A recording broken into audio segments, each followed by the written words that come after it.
This is from Live Science. NASA offers SpaceX $843 million to destroy the International Space Station. The International Space Station is nearing the end of its operational life. Now NASA is developing a plan for SpaceX to destroy it.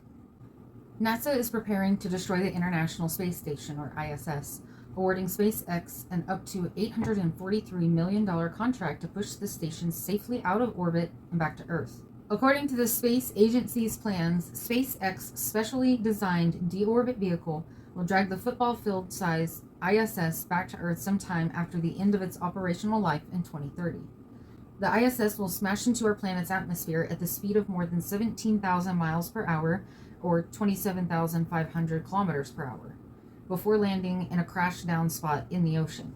The floating laboratory's first parts were launched in 1998, and it has been occupied by astronauts from the US, Japan, Russia, Canada, and Europe since 2000, who have completed more than 3,300 scientific experiments in a close orbit above Earth. But the space station is showing its age. Technical faults and leaks continue to cause issues for crews, and the contracts between the 5 participating national space agencies, which marked an era of global cooperation in space following the end of the Cold War, will end by 2030. The ISS also faces risks from the growing problem of space junk, orbital debris made of other defect satellites whipping around Earth at high speeds. On Thursday, June 27th, 9 astronauts aboard the ISS were forced to take shelter in the docked Boeing Starliner crew capsule after hundreds of pieces of debris from a shattered Russian satellite threatened the space station's safety. The crew were allowed to return to the ISS after about an hour, and operations continued as normal. When the ISS is ready to be destroyed, it is also unclear how much other space agencies will shoulder the burden. NASA said in its statement that the safe deorbit of the International Space Station is the responsibility of all 5 space agencies, but the extent of their financial or technical involvement in SpaceX's drag and dump is unspecified. The ISS's fiery descent won't be the first performed by a decommissioned space station. In 2001, Russia's Mir space station was sent plummeting back to Earth, and its surviving fragments were swallowed by the Pacific Ocean. This is from Business Insider.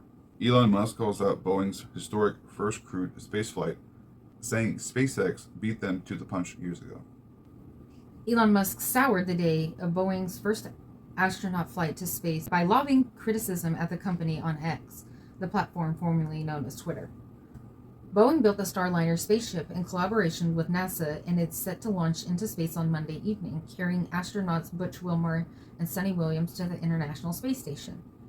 Not only did SpaceX do it faster, its spaceship was also cheaper, costing NASA just $2.6 billion.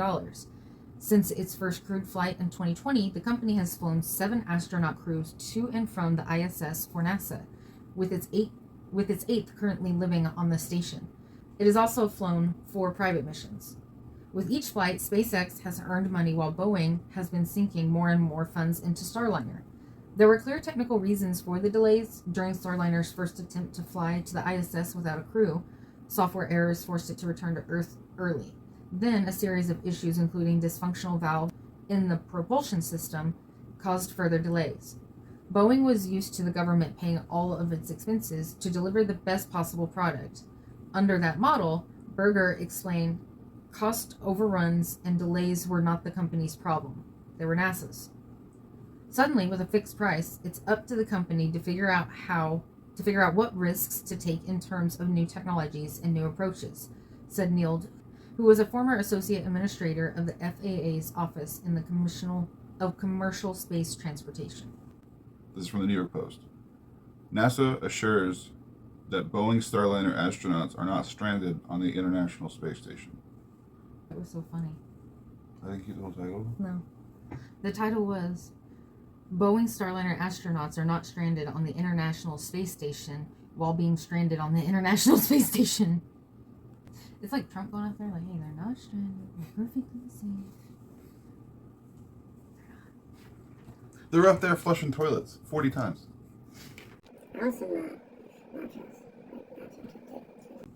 NASA officials said that despite an infinite delay in their return to Earth, the Boeing Starliner crew stuck at the International Space Station due to a mechanical issue with their spacecraft are not stranded in space. Starliner commander Butch Wilmore and co-pilot Sunita Williams have been confined to the space station for weeks after their June 5th launch on Boeing's first manned spaceflight. They were due to return on June 13th at the station.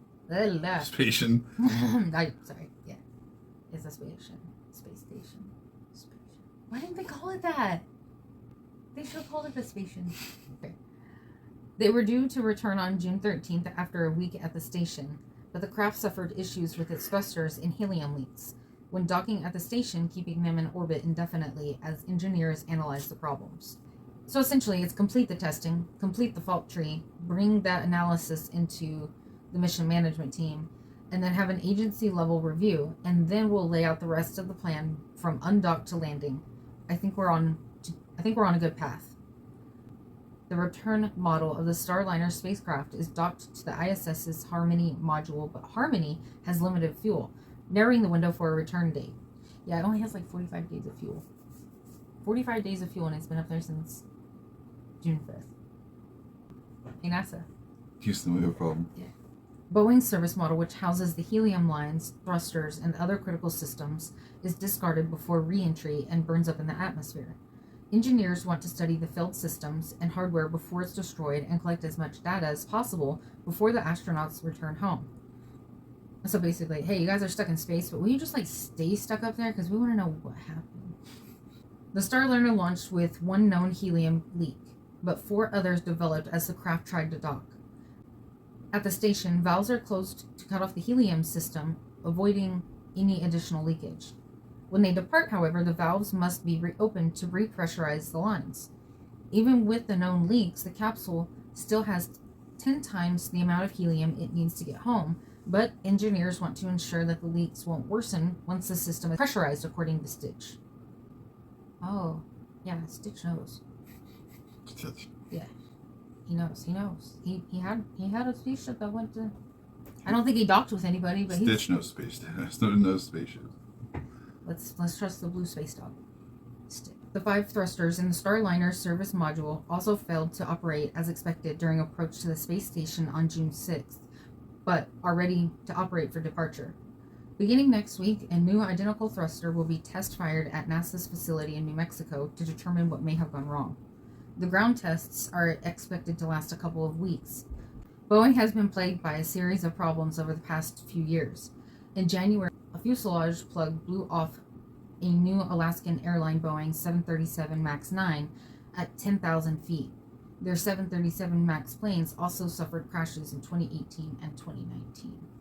So an update on the Alaskan Airlines. Apparently what Boeing is coming at, they found an employee to throw under the bus, basically. So they're like, hey, because this guy didn't fill out paperwork correctly, that's why all this happened. No, it's because the plane didn't get put together correctly.